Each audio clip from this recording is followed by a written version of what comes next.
Hi, and welcome to another edition of NAIC Insights. I'm your host, Bob Green, and I'm delighted to be joined today by none other than Sam Johnson, America's Vice Chair, Markets and Accounts for Ernst & Young. Welcome, Sam. Thank you so much for having me, Bob. Great to be here with you all. I've been looking forward to this and can't wait to get your insights on a number of different things going on in the industry. But why don't we start a little bit by you telling us what your responsibilities are and what you do with EY? Okay, so my day job is really responsible for the growth strategy and the top line revenue that we generate in the firm for the Americas. And so responsible for all service line growth, all region growth, and all sector growth. And so my goal is to really get all 70,000 plus people in the firm focused on our clients' biggest and most challenging problems and their biggest opportunities, and really helping bring the power of the firm to help them solve those. And in the meantime, growing so that we can generate the capital we need to continue to invest and treat our people fairly. So that's what my day job is all about: growth. Outstanding. So obviously, most people know EY as one of the vaunted Big Four firms, but you all do so much more than accounting. Talk to us about the breadth of the service offerings at the firm. Yeah, over the years, it's just been amazing. It's probably one of the things we don't talk about enough, but, over the years to really watch the transformation of the firm. Several years ago, we sold off our consulting practice, and we were primarily a audit-centric, tax-centric firm. But over the last 20 years, we have really spent a lot of time, rebuilding and expanding our capabilities. And so we are still the market leaders around the audit. And we spend a lot of time doing audits for our clients, which is really important, plays a very important role in the capital markets. We have the largest tax practice, number one tax brand. So we do, indirect taxes, very complex international transaction type tax planning. Then we have a business that's focused around strategy and transactions, where we really help clients think about their portfolio management and their asset allocation. So we help companies think about acquisition strategy, divestiture strategy, how do you best integrate that, and then drive a growth strategy.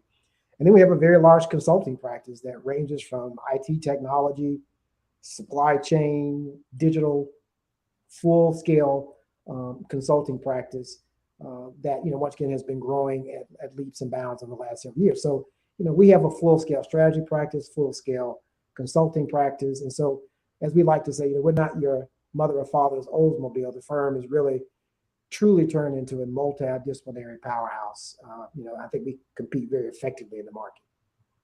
That's exciting. And obviously the energy and the intellectual capital in so many professionals must make it an amazing place to work. Let's go back, because I don't think that little boys, when they're 10 years old, dream of being the vice chair of EY. What was your journey like, Sam? What was the dream? Where'd you start your college career? Take us through sort of the arc of your story. Yep. So grew up in Atlanta. Mom had me when she was 16, 17 years old, and so was raised by my mom and my grandmother, only child. And really spent most of my time as a normal kid.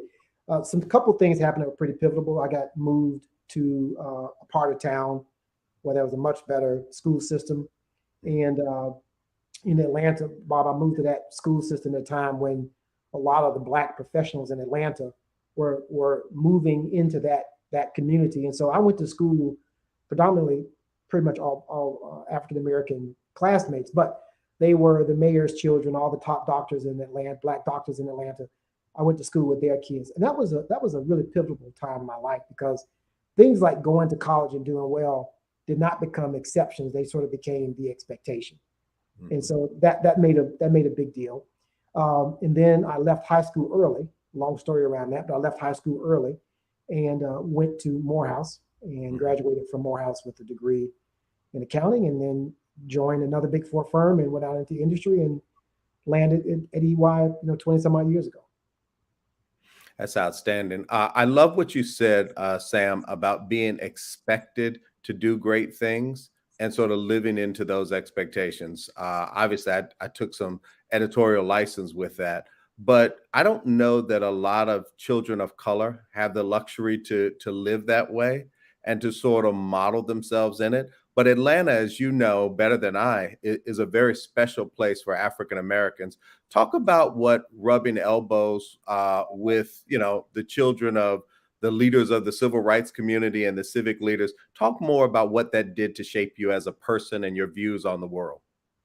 Yeah, I think there were some really great things that I think shaped me, and there were some tough things that Okay. shaped me. I think the things that were very positive was, once again, I went to school with kids who, mother and fathers were still together. That wasn't common in my community where I grew up, and I would ride the bus to school, so I would literally go from one side of town to the other. They had stable families. They were educated. One of my closest friends, his mother had a PhD. His father was a biology teacher. So just really opened up a world that I really just did not have exposure to. So that was actually really, really positive. And then the academic expectations that, you could be a good student, you're expected to be a good student. I didn't grow up in an environment where, not being smart was not cool. I was around a lot of kids where being smart was a good thing. I think that was a positive. I think the negative probably came from what I would describe as probably more socioeconomic challenges, because people knew that I came from the wrong side of the tracks. And, for example, I would want to date somebody and their father would say, hey, you can't date that guy. He grows up in the project, or Jack and Jill. Like, my family didn't come from a family that would normally be allowed to be a part of Jack and Jill. So I was excluded from those kind of things. And so, even in a homogeneous environment of Black students and Black families, I did not feel like I belonged. I couldn't always afford the kind of clothes everybody had. I couldn't, do all the things. We didn't have a car in our family, so I had to catch mass transportation. And so, I definitely that shaped me, because I think I spent a lot of my energy trying to prove that I was just as good as, just as smart as a lot of my colleagues who came from, much more affluent environments, and parents who had different set of education accomplishments. And so I think those positive and those negative things, I think, clearly shaped, who I am today, I think. So let's talk about your alma mater. Morehouse is a very special institution. I will concede to you a certain amount of envy to all of my friends and colleagues that got the privilege of going to Morehouse. But talk about what it meant to arrive at Morehouse College and then spend the next several years preparing yourself for the future. Yeah, I mean, I would definitely have to say, that was an awesome experience. And sometimes I sort of scratch my head when I hear people say, our historically Black colleges still needed. I don't think I would be who I am today had I not gone to Morehouse. And I love Morehouse. I sit on the Morehouse board, but I feel this way. I'm sure, I feel this way about Clark Atlanta, Spelman, Howard, Hampton, all these other great institutions. But, Bob, when I went to Morehouse, nobody ever questioned who I was as an African-American student. Nobody thought I was a thug. Nobody was surprised when, I could speak articulately. And so, once again, being exceptional was the expectation. And excellence was the expectation, and not you were an exception. And I think that has been very helpful, and has also been, somewhat impacted my long-term career. And I think in many ways, I think you have a certain level of confidence because you had in your, most formative years, I didn't spend any time thinking about, do I belong here? Am I as smart as? My professors were pushing me to do the best that I could, high expectations around a bunch of people who looked like me. Mm-hmm. So when I went into the workforce, I had probably a different level of confidence, and that level of confidence has gotten me in trouble multiple times, and probably up until last week, probably. But I definitely think it shaped a different level of confidence, and a different level of courage to be able to say, hey, that's not going to happen to me, or I'm not going to accept anybody treating me that way.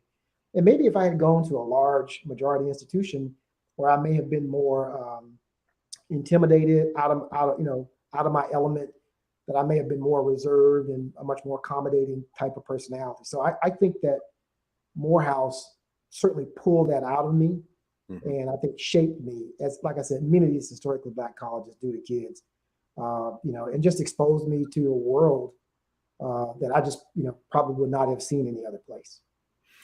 So I'm going to take you back now to EY. You go to work every day, physically or virtually, and you are surrounded by, work with, and lead some of the smartest people in the country, in the nation. It's what they do. It's why they can, frankly, get the clients they get and do the projects that they get. What does it take for a young person from your background, with your training, but also with your intelligence and your skill and expertise, to be successful in that environment, as you obviously have? Well, I mean, look, I think once again, like anything in life, right? There's no one thing. There's a combination of things. I think first and foremost, no matter where you go, your first job has got to be to sort of prove out your technical expertise. And so I tell new students, new people who come to the firm, especially those coming right out of college, I basically, when you come out of college, in many cases, while you've had a great education, there's not much you can do day one. You have, right? But what you bring to an organization like us is you bring the capacity to learn. And so how do you demonstrate that? You demonstrate that by your attitude. You demonstrate that by your learning and how you engage and your eagerness. And so I think early along, I think it's really important to do two key things: build relationships, but more importantly, you got to get your technical chops to the right place. Nobody cares if you're a great person, but you can't audit, or you're a great person, you can't do taxes, or you're a great person, you can't consult or do a transaction. So first and foremost, before you go jumping into a bunch of extracurricular activities like recruiting or professional networks, you really got to make sure a disproportionate of your time is focused on getting your certification, getting your technical chops. And then I think once you have that, then it's really exploring and expanding your leadership capabilities. Because in an organization like ours, you start leading pretty quick. 2 years out, you are a senior, and you're leading 4 or 5 people on the team. And you're responsible for a pretty important part of the overall job, right? And by the time you're a manager, you may be managing 20 or 30 people on multiple audits. And so I think you get a really good opportunity to learn the soft skills, how to talk to a client, how to identify an issue and communicate it, how to understand the dynamics of an organization and how you manage through those dynamics, how to manage conflict, how to deliver bad news. You may have a project where you can't come to the technical answer the client wants. You may have a project that's going over budget and you need to go ask for more fees. Learning, I mean, it's just unbelievable skills. And I think oftentimes you don't appreciate that until leave. Not too many people leave these professions too early. But then you go out into the real world and like, wow, I'm really good at doing a lot of different things: project management, team management, people development, client handling, technical prowess. And so I think getting your technical chops right, continuing to hone in on that, and then starting to focus on your soft skills: communication, leadership, management, and once again, always staying connected and communicating with your leadership about what you're doing, what you need, and if you're in trouble, raising your hand early and letting people know, hey, I'm in the deep end of the pool and I need help. And so I think the people who do that well and build relationships, I think tend to do very well in organizations like ours. Great advice. Let me ask you a question, though. There are 2 schools of thought around career. There are people that say, be very prudent around choosing the right jobs. And there are people who have had lots of success like you have that says, I don't choose the jobs choose me. Yeah. Any reaction to either of those points of view? Well, I think once again, it depends on where you are in your career. Right. The philosophy that I have is that your career, is like a bullseye, right? And what you really want to try to do is, the older you get, your options start to narrow because you basically have some stripe or some capability that, I couldn't go and be an engineer at this point in my career, right? So at some point, but throughout that career progression, my whole point has been, don't try to choose a job or a role. What you really want to do is choose skills and experiences that increase your optionality. So that when opportunities present themselves, the first question I ask myself is, for example, I was the managing partner of our consulting practice in New York, and they asked me to take this market role. And I said to myself, okay, so why would I take that job? I said, well, I'm going to take that job because for the first time in my career, I will be responsible for not just one line of business, consulting, I will get exposure to consulting, tax, assurance, and transactions. Well, because I took that job, when the opportunity came up to run a region, I became one of the candidates to get promoted to vice chair because I had seen the whole firm. But when I took that job, I didn't know if I would be a vice chair. I took that job knowing that by understanding the full breadth of the firm's experiences and our capabilities, that would put me in a better place than having a singular view of one line of business. I could not tell you what would come next, but I knew that role was increasing my optionality. Yeah. So when you can, I say, increase your optionality. Make sure in your current job you're getting stretch assignments. And when I say stretch assignments, I call it 30, 40, 60, 60, 70. What I mean by that is, when I look at a job, I want to be able to do lights out 60 or 70% of that job. I know exactly how to do that job. And then I want to take 30 to 40% stretch. If you go much more than that, what that means is pretty much half the time you don't know what you're talking about. Right. And you got to be careful when you take stretches that far. But always take it. So if you're stretching yourself at each new opportunity, if you have the choice, you're taking opportunities that are increasing your optionality. In my opinion, I think you will go further than a lot of people who I talk to say, I was talking to somebody today and they said, well, tell me which one did your career? They said, well, Sam, I want to be in your role. I'm like, well, do you really know what that means? Like, how about let's get you to a partner role first, and then we'll talk about the next step. So some people, I think, aspire to destinations as opposed to what do they need to have around the journey so that they can have a wide range of opportunities, not just one. Outstanding. So I am very familiar, have a lot of friends at EY, but one of the things they all talk about is the culture.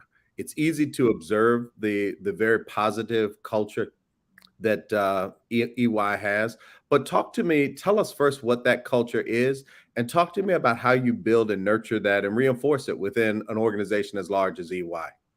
Yeah, I mean, there's a saying that, culture eats strategy for breakfast, right? And so a lot of times people focus a whole lot on strategy and execution plans, but at the end of the day, your culture is what really will drive the business. And I think all the professional services firms have great cultures.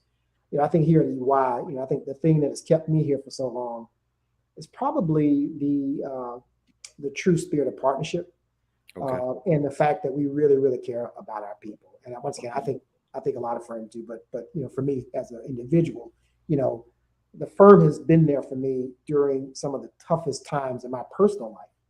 And either giving me the time, helping me identify the resources I need. I tell a story many, many years ago. My middle son ran away from home, and during the Christmas break, it's like, oh my God, what are we gonna do? I called my family. The second person I called was my boss at EY, and within 30 minutes, we had the head of security on the phone who had connections to the police and the transit authority executives, and we were like being able to track it down. When we found him, the head of security was on the phone with my wife, telling her what to say. And so the firm is just, one of my partners donated his kidney to his senior manager's wife. I mean, I can just go on and on about what we've done for people during hurricanes or family tragedies. And I think that's special. I don't think that happens in a lot of places. And so I think sort of that deep, deep care for individuals and the people, that's pretty awesome. And also we have a pretty collaborative culture. I mean, sometimes I think we're too collaborative, but, we don't have a lot of jerks in our firm. We don't have sharp elbows. There's a strong disposition towards teaming and working together and integrating. And, I really enjoyed that. And so in my 23, 24 years with the firm, I've never been intimidated. I've never been scared. Nobody's ever screamed at me. And I've missed my fair share of plans, let me tell you. But it's a culture where, and the last part is I really like the fact that, especially as we've grown around DE&I, that, I feel like I can bring my whole self to the firm. And that's important. I think that's really important. Well, you just led us right into the next question. How does a firm with a culture that strong engage around DEI, and how deep is the commitment there, as you've observed it, around DEI? Well, look, when all the things happened with George Floyd, I was asked to be a part of the leadership to really focus on our response. And I don't think we'll quite appreciate the impact that unfortunate situation had in corporate America.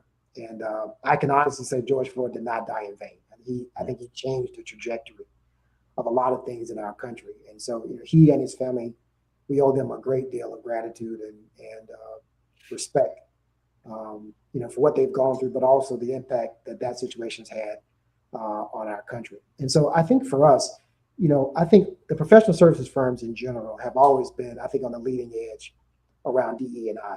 I think subsequent to that, I think what we really have done is the thing I'm most proud of, Bob, is the types of conversations that we're having. We're not talking about professional networks. We've had those for a long time. I mean, we're talking about how do we create a culture of belonging? How do we create a culture where people can bring their full selves to work, regardless of your race, religion, sexual orientation, that you can bring and you have to meet each person where they are. I mean, just because someone someone is white doesn't mean they feel like they belong anywhere. And we have to make sure that we're also making them feel like they belong. So it's really about just a true culture of belonging, focusing on, do we have the right representation around leadership roles, and really being active about our pipeline, our recruiting, direct admit partners. Does that slate of candidates, is it diverse? Bob, I will tell you, we are even in the space around neurodiversity. People who have different ways of thinking, people who may be on the spectrum. How do we include them into our workforce and give them full, unobstructed career opportunities? And so I'm just proud that our definition of diversity, if you had told me 20 years ago that we would have been talking about neurodiversity, I just, I just wouldn't have believed you, right? And so when we define diversity, we are really defining that, in the most broadest sense. And at the same time, focusing on, for example, underrepresented minorities. Yeah. We want to see more Black and Latinx professionals, get to the higher ranks and the leadership roles. And so, I'm just proud of the depth and the breadth of our focus on DE&I and, really watching the outcomes. Last point I'll make on that, Bob, is that, in order for us to continue to grow on our current growth plan, we're going to need over 100,000 people over the next, 5 to 7 years, 125,000 people. If we keep recruiting the way that we have, and we keep recruiting what I would describe as a traditional student, and we keep going to the same places, that's not going to happen. Right. Also, we can't go to the same places around the world. We got to start thinking about resources in Africa, resources in South America. And so if we don't have a truly diverse mindset, we will not be able to achieve our business objectives. So for us, this is not some nice to have. This has really become an absolute critical element of our growth strategy. Sam, you've offered a lot in that. I want to unpack some of what you said, and I want to go all the way back to the point on George Floyd. You and I have had a chance to have this conversation, and I agree with much of what you said. I do think that George Floyd's passing was not in vain. I think that it literally created a concurrent epiphany for millions of people, and that's powerful and that's hard to do. But it was the Selma of our times, for sure. But in the same way that civil rights had a shelf life, I would say that the feelings and the emotions and motivations around George Floyd's passing and how he passed had how he was murdered, appears to have a shelf life. And this return to work, and you and I are going to talk about that a little bit, but it appears as though some that raised their hands to demonstrate their commitment don't seem to have been as disciplined about that. Are you seeing that in your walk? And what can we do about that? Or should we do anything about the lack of ongoing commitment? Well, two things. I don't think that surprises anybody, right? Our country over the last several years has been accelerated over the last, I would say 5 to 6 years. Our attention span has continued to wane, right? So if you just watch news, you see, one day they're showing this, all day long, 8 hours a day, and then 2 weeks later, it's a 5-minute segment. So right. We just, as a nation, we just sort of move on. But I think there's a difference here, because I think people of color cannot expect anyone else to keep those doors and windows open except for us. Right. And so we just expect inertia to keep focusing on this and making it a priority. It's not going to happen. What we really have to do is to start holding, if you're working in an organization, start holding our leadership accountable. If you are a consumer, start holding, accountable the people that you do business with, and really use our collective voices to hold, everyone accountable. And the good news about this situation is people put things down on paper. People made real dollar commitments. I saw a number. I'm sure it's different by now, but I was on a panel with a bunch of Wall Street executives a couple of months ago, and somebody threw out a statistic that over $70 billion was committed. Less than $1 billion or $2 billion of that already been spent. That's right. I saw the same stat. Yeah, we got to hold people accountable for that. Yeah. We also got to find ways to make it easier for them to disperse that money too, right? Yes. So I think we got to, just like they did in the civil rights, we got to get into the fight, and not just sit back and say, "Oh, the window's waning." We got to basically hold the window up and kind of go right through it. Great answer. So when you and I planned for this, we talked about demonstrating your insight and expertise around what you do every day. And I'm excited to have this opportunity. We've identified 4 topics that we're going to talk about. And I'm not sure the right order, so I'm just going to jump in. But they're big global macro energy, global macro issues. And let's talk about them. The first one is your thoughts on energy transition, how that's going to affect our economy and how that's going to affect the way in which we engage around the globe. Yeah, I'll tell you, when I think we had our conversation, I think the conflict in Ukraine was really just getting started. I think that energy is going to play a central part in the economy. You already see that right now with what's going on in Ukraine. And I think as we begin to make this transition from fossil fuel to alternatives or renewables, I think that is going to drive a significant amount of transformation throughout the value chain. And I think what we're seeing right now is one of the possible, there's always a silver lining in something that's bad, but one of the possible silver linings that will come out of what's happening in the Ukraine is the recognition around the world that we need to have a thoughtful, orderly energy transition policy and strategy that makes sense, that attracts the right amount of capital to facilitate that transition. I think prior to the Ukraine, I think a lot of people were like, go to renewables. We don't need fossil fuels. And then all of a sudden, we saw what happened in Europe, right? The wind stopped blowing, the sun didn't shine as much. We saw it in Texas when all of a sudden their infrastructure froze. We're going to be on fossil fuel for a long time. And because we made fossil fuels so bad, what happened is we begin to, take away capital flowing into that. So I think to me, there's a real opportunity for the global community to really start thinking about a much more integrated understanding the interdependencies and a much more thoughtful transition. And there's a lot we can be doing that's good, that helps us reduce our carbon emission by having an orderly transition. And so, Bob, I think the topic of energy and energy security, energy transition, I think this is going to be a topic we're going to be dealing with for a long time. I'm hoping that the world now recognizes that without a coherent, integrated strategy, this is going to be very, very difficult and can create significant geopolitical risk. Yeah. So I'm hoping that one of the positives that comes out of the awful situation in Ukraine is the rest of the world really understanding the importance of coming together and having really thoughtful energy policies. And Sam, whose job is that, right? Is that the government's job, the federal government? Is that state governments? Is that big business, Wall Street? Who really has the juice and the authority to drive that quote unquote thoughtful transition? I think it's all of the above.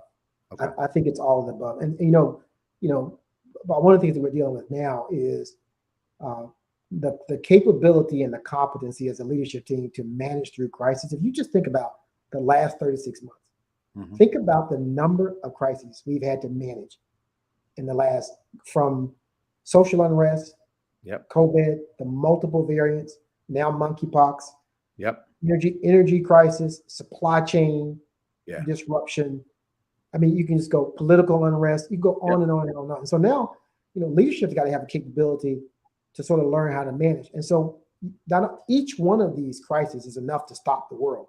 Mm-hmm. When you have them all converging at the same time and they're compounding on one another, like anything in life, nothing's that simple. The only solution to climate change, the only solution to energy transition, the only solution to fixing the supply chain, it is going to take the cooperation of all the stakeholders, government, business, communities, employees, employers. You can't solve these things without having that sort of interconnectivity and working together. So I think in some cases, business will have to take the lead and work with government. In other cases, government's got to create the right incentives, the right taxes and credits to drive the right behavior. So I think it's going to take a combination of the whole ecosystem, Bob, to really get these crises, including COVID, including climate issues, including energy transition, to really get all of these to the right place.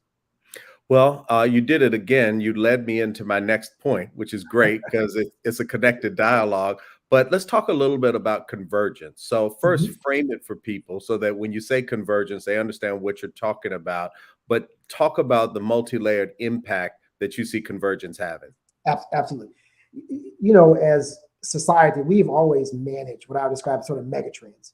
And we can all reflect back on, for an example, the introduction of the computer. We all remember, many of us remember when the computer was introduced, or the iPhone, or, mobile phones, cellular phones.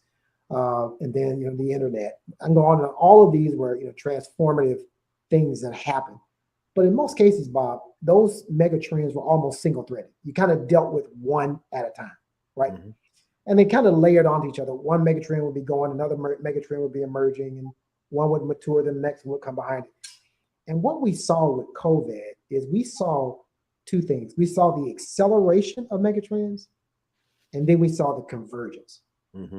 So COVID happens, people have to work remotely, the digital transformation accelerates. The digital transformation accelerates, the demands on 5G, quantum computing, cybersecurity, because there are more things that are being done across the internet, right? Creates another crisis. And then the George Floyd situation happened, which put not just a spotlight on injustice in the US, put a spotlight on injustice, social equity, and then the growing economic inequalities around the world, right? And so you have all of these things kind of converging at the same time, which truly creates a really, really complicated set of calculus that we have to navigate through. So you're not just dealing with one megatrend, you're dealing with multiple megatrends. And I think what this is going to create for most organizations is, I think for the next 5 to 10 years, organizations will be in a constant state of transformation, just trying to manage through, all of this change. For example, the supply chain. Our supply chain was already fragile. Then you had COVID. Then you had the Ukraine crisis. Things like chips and semiconductors, important minerals for batteries for the EVs and renewable energy. I mean, once again, all of these things are just creating this compounding effect. And I think Bobby, creates a real challenge for organizations, whether they are corporations or large universities or institutions, nonprofit organizations, communities, because no matter who you are, you got to be thinking about digital transformation, right? You have to be thinking about, how am I going to work remotely and in person? You got to be, so crypto, digital currency. Once again, there's just a wide range of things that are converging, and it is creating a real challenge for leadership that are trying to respond to these multiple crises and these multiple mega trends. At the same time, they got to meet their stakeholder objectives, whether that's profit or what their constituencies want. And that's a lot to get done at one time. But Sam, I've written a lot of work plans for projects, and you have as well. And generally there's a risk element from doing it over and over again that we recognize and we understand. There's getting to the end, which is very important for a host of reasons. but we've never really had to have multiple multivariate shock responses, right? No, You're going to hit by one thing. What happens if this? Here's the question. What happens if this happens? We've all been trained as business people to go through that, but we've never necessarily had to think what happens if all of them happen, right? right. So how do you build managers that can think on a landscape of everything's going to happen, right? It's not if it happens, it's when it happens. Yeah. And then how do I respond to all of the shocks? I think that's a great question. I will tell you, I think one capability that every leadership team has got to have, and I think this is a leadership team that is not just corporations, every institution. I think you got to have a real sharp capability around risk management. Mm-hmm. And a big part that's underpinning that are things like scenario planning and really, really, really understanding your business. So for an example, if you are a big bank, big banks aren't typically worried about the other big banks. Mm-hmm. They're worried about, a couple of people in the garage doing some type of fintech that could fundamentally disrupt their business. If you are, as I mentioned, I happen to be on the board at Morehouse. What are we thinking about? We're thinking about the fact that the number of African-American students who are our prime target audience, Black males, that population is going down just because of birth rates. Yeah. And so then all of a sudden you have to question, what is an on-premise education? What is a campus in 2050? Is a campus even relevant, or is it all virtual? I mean, so if you don't have a virtual strategy, that just happened in the last 5 years. People were playing with virtual strategies in the universities. Now, if you don't have an online presence, you got a whole different set of issues. Yeah. And so, Bob, I would just say this whole notion of really understanding the risk that are facing your organization and really understanding the competitive landscape. And I'll be honest with you, I wouldn't be as worried about the competitors that you know. Mm-hmm. I would be worried about the non-traditional competitors who can come in from outside or from nowhere and fundamentally change the game. Yeah. And I think that is a really, really important question that we have to ask. If you think about the answer you just gave, almost every disruption has come from an unknown actor, right? Yep. Yep. For the last 20 years, I know the last 20 years, it may have been before that, but it's always been someone that came out of nowhere, we never heard, and they do it differently and better than everybody else. Absolutely. Bob, it's funny. It was funny. We were talking about online shopping, and I'm one of these people that, like, oh no, if I'm going to buy something, I got to touch it, I got to feel it, and you start watching these online experiences, and they just keep getting better and better. The selections, like I'm just thinking about consumers, right? The selections become almost infinite. Mm-hmm. And then you say, well, okay, I can jump on the train and go to, Saks on Fifth Avenue, but the men's department is only going to be so big because I only got so many square feet. Right. But if I got the same brands, I know the size that I wear, I can just sit in the comfort of my home and not pick 8 sport coats. I can look at 500 sport coats. That's right. And so all of a sudden, even old folk like me start to say, why am I going to go to the store to shop for that? I know the size I wear. I know the brand. I can just order if I like, I just return it. And so that type of, Bob, I remember when I got my first text from my mom, I thought the world was going to come to an end. Like my mom just texted me, like, what has the world come to, right? And so that type of transition is just going to continue to happen. Yeah. Outstanding. So we have spent a lot of time in business talking about lean manufacturing, just-in-time delivery, and the pandemics and shocks to the system you talked about have created significant disruption. And there's a new word that is not such a new word, but it's coming back into the vocabulary, which is resilience. Mm-hmm. Can you talk about the third area that we were focused on is supply chain? Are we seeing a fundamental shift in attitudes and philosophies about what our supply chains need to be capable of now? Oh, I think we're beyond. I think we're beyond talking attitude. I mean, I think any company where supply chain is a critical process, most of those companies are going through some level of transformation. Yep. And I think over the years, we basically leaned out our supply chains too lean, and they were too linear. Mm-hmm. And the thing that I just mentioned earlier, we never talked about risk at the level that we should have. I was talking to the CEO of one of our clients. And he said something to me I just thought was amazing.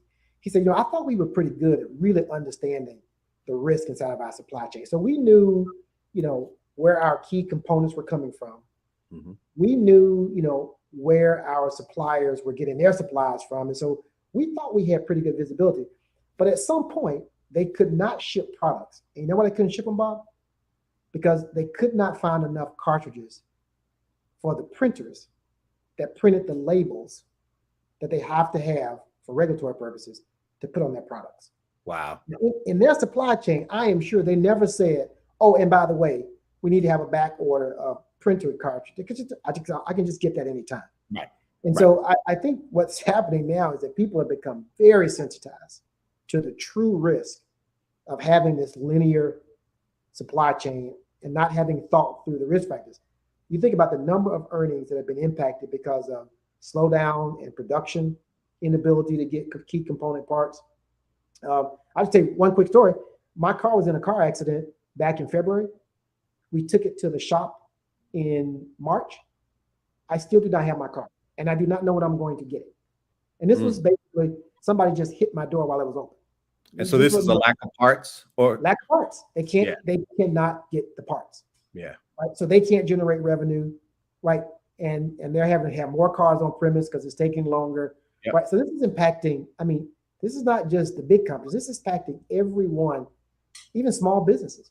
I was talking to a small business owner that had a hair supply, beauty supply. Mm-hmm. They can't get products out of China or South Asia. And so I think people are now really becoming a lot more sophisticated about visibility into their supply chain, redundancy, and resiliency. And those are words that are now becoming much more real discussions. Whereas in the past, it's how do I get the cheapest product, the cheapest component, once again, and I want it just in time. Right. And I think we've seen the challenges. And the last part about this is this whole conversation around convergence. Mm-hmm. And so why are people building resiliency now? Not just because of the challenges in the supply chain. People see now the geopolitical risk. And people are asking, okay, so what happens if China invades Taiwan? Mm-hmm. What happens if the Ukraine war expands beyond Ukraine? What happens if it's protracted? And so the geopolitical risk impact regional risk, which then impact the ability to have goods and products to flow. Mm-hmm. Right. And so now you got to be planning, okay, well, where do I want my production facilities? Where do I want my logistical facilities? And you just can't say I want them in the cheapest places. Oh, by the way, what happens if you put them in a place that has a lot of risk around climate change? Right. So you got a bunch of stuff on the Gulf Coast. You got a bunch of stuff in California. Mm-hmm. You have to think about, well, could there be problems with fires and floods and hurricanes? And so all of a sudden the calculus between cost and risk and availability is so complicated that I think organizations can no longer look at it as cheapest unit. They have to look at it as most reliable supply chain.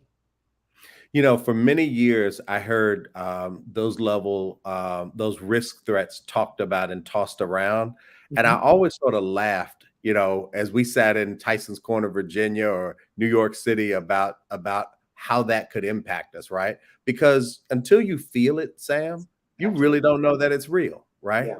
Until you look up and you say, okay, we have a need for PPE and not enough suppliers coming in. So I don't care how much you want to pay for a mask or a covering, you can't get it. And then all of a sudden the supply chain shifts and now it's everywhere, right? You can pick it up free at your local grocery store. But for the period of time that it was most needed and people had the highest demand for it, supply was far under demand. Right. And once again, that's an example. That's an example where people didn't think about the risk. Yeah. People didn't think about the risk. Nobody believed there was a pandemic. Right. And so I think the good news is I think that in most organizations, for example, you take a look at hospitals. Hospitals right now are in a terrible position. Yeah. Because of a shortage of labor. Mm-hmm. And we never thought about how many nurses we would need. And so now hospitals are losing the nurses to travel nurses where they're getting paid $100, $200, $300 an hour. Yeah. Right. And so what is that doing? That's increasing the cost of care, which is putting pressure on their margins that were already too thin. So we could have, collapse of our whole healthcare system. Hmm. because of the pandemic and the shortage of nurses. And so, once again, about all these problems are going to require long-term planning, redundancy, thoughtfulness, so we can play out all these different types of risk, so we don't have the kind of issues we have today. So, Sam, you did it again. You just led me very effectively to the fourth and final topic, and that was workforce of the future, right? Yes. What is it going to look like, Sam? I mean, are we all going to work from home? Are the knowledge management people going to work from home, and manufacturing is going to be abroad? What are the tenets, and what is the framework for what the workforce of the future is going to look like? Well, look, this is a hot topic, so I'm not going to get myself in trouble with a lot of my clients. A couple of things. I would say that, this is still one of the topics that, we just had a CEO roundtable, and when they prioritized what they wanted to talk about, this was one of the topics that got on the table. I'll give you just a couple of observations. But I think one thing is that right now we sort of find ourselves in a generational tug of war. Mm-hmm. People like you and I, who are, of a certain age, Mm-hmm. we probably grew up in an environment that was an attendance environment where, if you weren't there, you were not productive. Mm-hmm.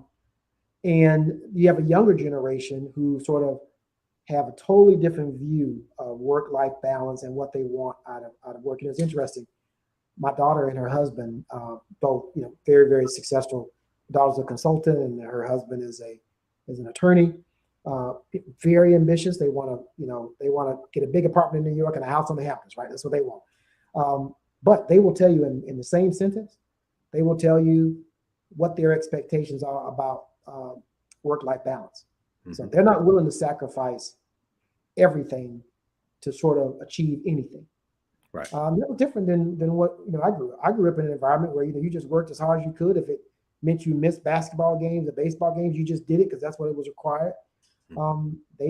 That's not the next generation. So you sort of have this intergenerational pull between, we need to have people in the office, and that's how we build our culture, to people who are saying, hey, I can be just as productive working from home, and I want that flexibility. Mm-hmm. And so I'll tell you what I think. I don't think we're going to go back. That's my opinion. I don't think it's going to go backwards.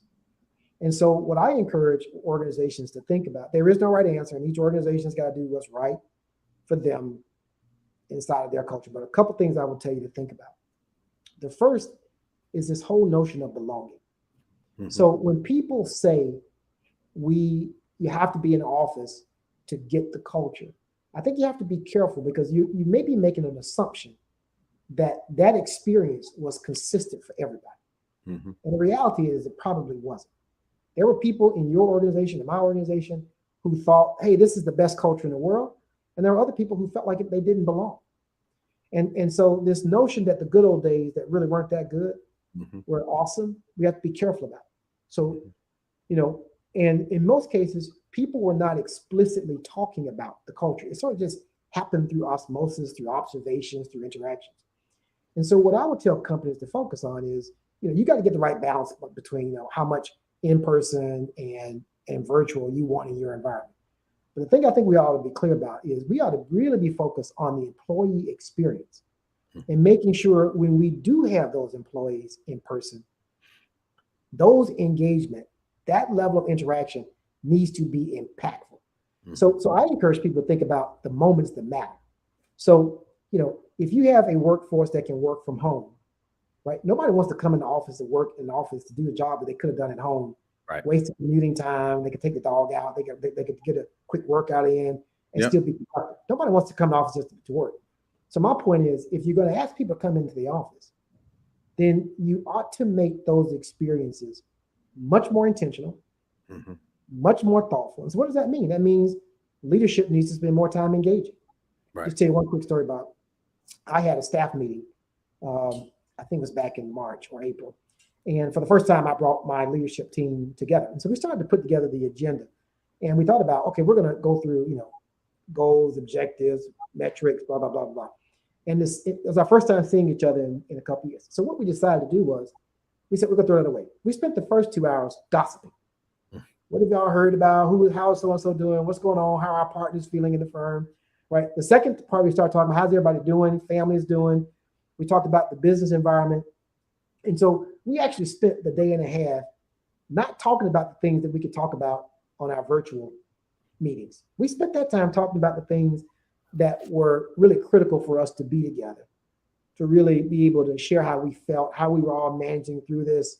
And we did talk a little bit about what we want to get focused on in the next fiscal year and our priorities and what we wanted to see accomplished. But we spent a lot of time talking about the things that we probably were best to be talked about together, that really, we talked about DE&I and how are we really doing? And are we really seeing the changes? Are we leading the firm?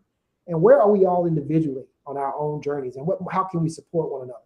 But it was a great meeting. And I think people said, I'm so glad we didn't talk about the stuff that we could talk about in our normal staff meetings. This was really helpful. It energized me.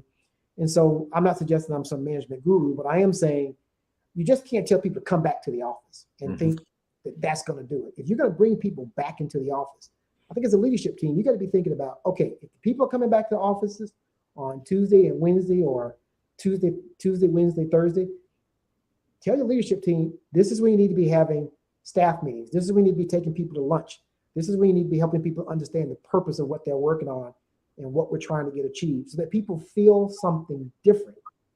Because Bob, I will tell you, I think the people who don't get this right, I think it's going to become a recruiting challenge because people will have options to work in environments that are much more flexible, that are much more accommodating. And I do think on the long term, I don't think this is going to go back. Yeah. I don't think this is going to go back. I think, and the longer this plays out, the more variance we have, the more people work from home. I think it's just going to get more and more entrenched. And I think if you don't learn to morph and really create the moments that matter, so that when you are asking people to come into the office, they feel something different, or that level of engagement is what truly moves the culture forward. I think you're going to have a challenge with retention over the long term. Well, Sam, you have given us a lot to think about: energy transition, convergence, supply chain, workforce of the future. Powerful topics. I want to shift gears in this final segment that we have, and I actually, before I ask you a question, I want to sort of talk about you a little bit.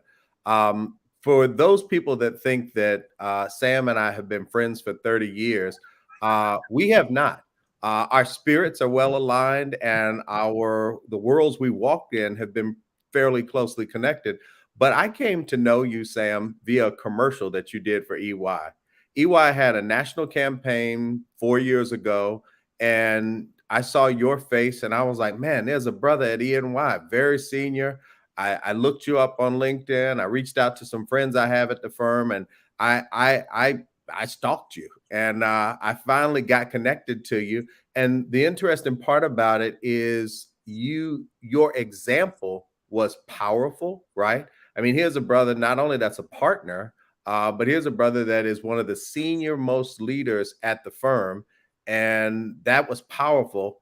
But it also, you were open and willing to connect, because I didn't do anything to create our relationship. You were open to it. And so some people would ask, how did the NAIC come to be in a partnership with EY? It was largely because Sam Johnson was willing to engage in a conversation. He was willing to think about what the NAIC was. It was helpful that you knew a few of the members and you worked with some of them. But I want to thank you. I want to absolutely thank you, not simply for what you did for me and the organization, but for your willingness to bring this huge organization with the preeminent intellectual capital together with a trade association of private equity firms that are all trying to grow and develop and expand. So first, I want to thank you. But second, I want to talk about the philosophy that drives you as a leader and as an executive, that allows you to be open to people engaging with you and then putting the time in. You did the work to figure out if you wanted to be in a partnership with us. Talk a little bit about that. Well, I mean, first thing, I think you've been way too kind. I mean, actually, I owe you the things. I think what your organization does is just absolutely phenomenal, and really helping, this whole issue around capital equity, and really, giving these investment corporations or companies, the opportunity to operate on a level playing field. And so you shouldn't be thanking me. I should be thanking you for the opportunity to be able to participate in something that's this important. And, Bob, I hear a lot of executives talk about themselves. And anybody who knows me knows that that's not something that I do or I'm going to do on this segment. Here's what I will tell you. My leadership philosophy came from the smartest woman I ever knew in my entire life. That was my grandmother. Mm-hmm. My grandmother had a 6th grade education. I don't think she ever made more than $5,000 in a year. And what she did with that $5,000 and all the love and support she had to do, to me, was better than any CEO I've ever seen with capital allocation. In our family, we have, a couple of attorneys. We have, very proud that one of my nephews is now a professor at Yale. And a lot of that came through the hands of my grandmother. And so to me, if you talk to my team and people in the firm, I'm a broken vessel, nowhere near perfect. I'm probably a C+ executive. But here's what I can tell you I wake up and I do every day. First and foremost, I try to be my authentic self. Mm-hmm. I am who I am. I'm not trying to be anybody. Secondly, my grandmother had a saying, you never know who's going to give you your last glass of water. Mm-hmm. So I never know who I might be working for. I never know who might end up being a very important client. So you have to treat each interaction with the level of respect and the level of attention and care, because you don't know where that person is going to land. You don't know how that person may be able to help you in the future. And the worst thing in the world is to call somebody that you've been disrespectful to, that you have not been a good colleague with, and ask them for a favor. Mm-hmm. Secondly, you don't keep score. You do the right thing because it's the right thing to do. And so, Bob, just by living by what I would say is just trying to do the right thing, trying to care deeply for people, making yourself open. I think the role of a leader is to be open, is to make sure your door is open so people can come in and out and tell you what's happening in the business. I think the most powerful leadership capability you can have is vulnerability. Mm-hmm. When your people see that you are not Superwoman, mm-hmm. that I have problems with my family, that I have problems with my kids. I was diagnosed with cancer in 2018, and thank God I was able to, knock on some wood, I was able to beat it. But I shared that with my whole partner group. And I said to them, I want you to do, first thing, I don't want you to feel sorry for me, but I want you to do 3 things for me. I want you to first go home and hug your family, tell them how much you love them. Okay. I want you to go take care of your health. Go get physicals, get your screening, get your colonoscopy. I had colon cancer, get your colonoscopy. And thirdly, don't forget the great firm you work for and how you support it. So did I want to talk to people about having colon cancer? That's kind of personal, right? But you don't get these platforms, to part of the responsibility is to talk about. I have a young son that has bipolar, and I do a lot of talking about mental health and the things that we have to do as families to support. So that's kind of taboo in many of our communities. I talk a lot about mental health, right? Not because I want to expose my business, but because I have this platform and it's incumbent for me to share those kind of things. So, Bob, that's sort of how I look at the world. And I am nowhere near some management guru or exceptional leader. I try to do the best I can. And, I sleep, my grandma says, but I go to bed at night, the cleanest conscience, the softest pillow is a clean conscience. Well, Sam, you have truly lived up to the spirit of why we created this Insights platform. It was to get past the headlines, to go deeper into people, their stories, their insights, their perspectives. So I want to thank you for taking the risk and trusting us to interview you. I want to thank you for being vulnerable. And I actually want to leave you with one thing. I didn't meet your grandmother, but I know she would be very proud of the man you've become, Sam Johnson. We'll let that be the last word. Thank you, my friend. I'll see you down the road. All right. Thank you. God bless. Yep. Bye-bye.